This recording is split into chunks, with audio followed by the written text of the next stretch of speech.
Hello everybody, this is Sodhi from CAAN Wings Consultants Private Limited.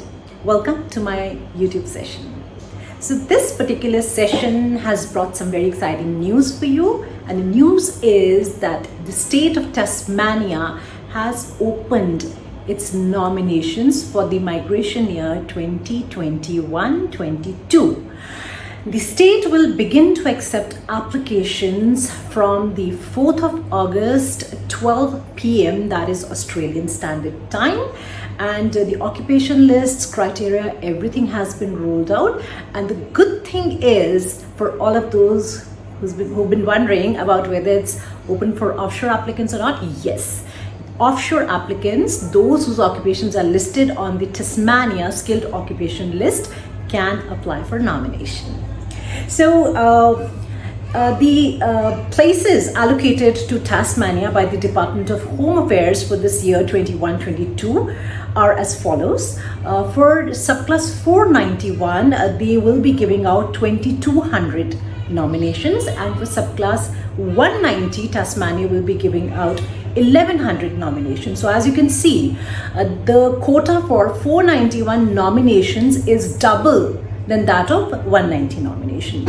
And interestingly, those of you who already filed or lodged an expression of interest for the state of Tasmania and have yet not received any response from Tasmania, they will be carrying forward that quota, and about 500 places are allocated to those who will be rolled over from the previous year's plan to the new plan. So those of you who have their expression of interest lodged, please do not be disheartened, because there's every possibility that the state of Tasmania could be issuing you an invitation to apply for a nomination very shortly.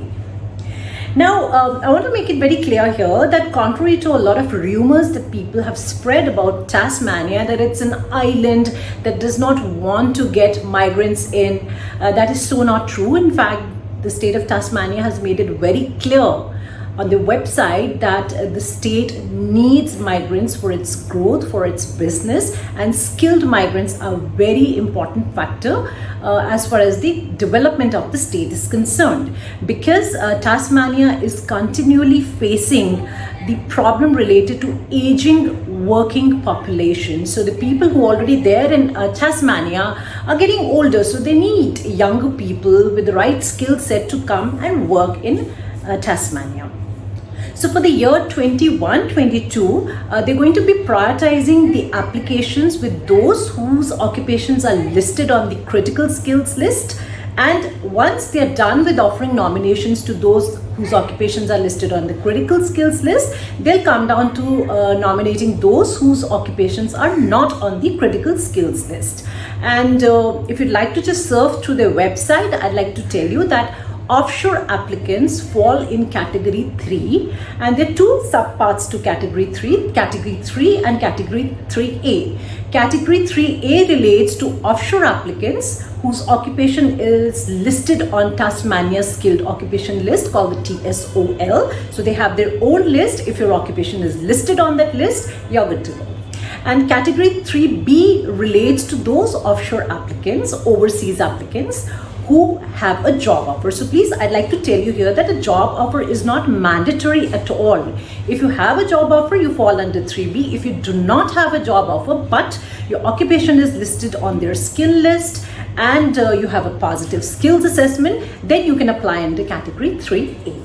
Now, exactly what do we mean by critical skills? A lot of people still tend to have a lot of unclarity about the critical skills. Some think it is the priority skills list, some think it's the list specific related to the COVID recovery. So let me just elaborate. And as I've shared in my previous videos, when we talk about the critical skills list, critical skills include a lot of industries, which of course includes health being one.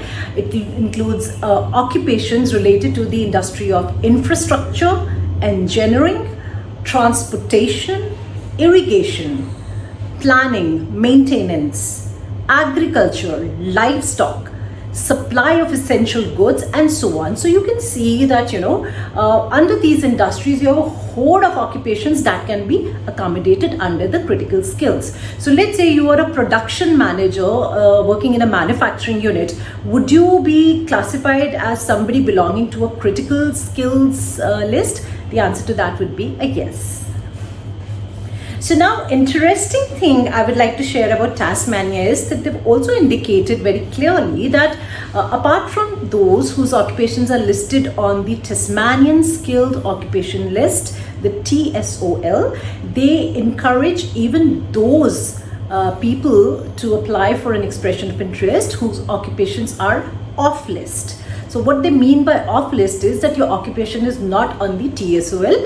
For example, let's say a manufacturer. This occupation may not be on Tasmania's occupation list. But in case you wish, you can always go ahead and lodge an expression of interest. And Tasmania will be evaluating these profiles on a case-to-case basis. So even if your occupation is not listed in Tasmania, you're free to lodge an expression of interest, and there is every possibility that they do consider your profile and issue you an invitation to apply for a nomination. So I've already shared the link to the occupation in the description below. Along with the occupation list, you will also find the criteria in terms of minimum work experience required for each occupation, as well as the English proficiency score required. And as you can see, for many of the occupations such as mixed crop farmers and many others, the minimum English proficiency required is just competent English. So for those of you who were probably thinking that probably a minimum of 7 bands would be mandatory, here you go. You can see that competent English 6 each, or let's say 50 and above each in PTE, is good to go as far as your nomination is concerned. So that is it for now. I would like you to share your CVs with us. In case you've not got your skills assessment done, please do get it done immediately, because you have a huge opportunity here with you. You can always email us on caanwings@gmail.com, that is CAANWINGS@gmail.com, or inquiries@caanwings.com, or you can call us on 78498 78498. We'll be happy to answer your questions. And for those of you who've already got their skills assessment done and need more information about how to lodge an application for Tasmania, or how to lodge an expression of interest for Tasmania, so that you can get an invitation to apply for a nomination under 491 or under 190, please feel free to write to us. Those with a positive assessments, please share your updated CV along with your outcome letter. And those who are yet to get their skills assessment, please share a detailed CV with your tasks, duties, or contact information, and all the other education related information. So I think I'll just keep it limited to this until next time, and looking forward to more news on nominations and migration updates. I'll be seeing you again. Goodbye and take care.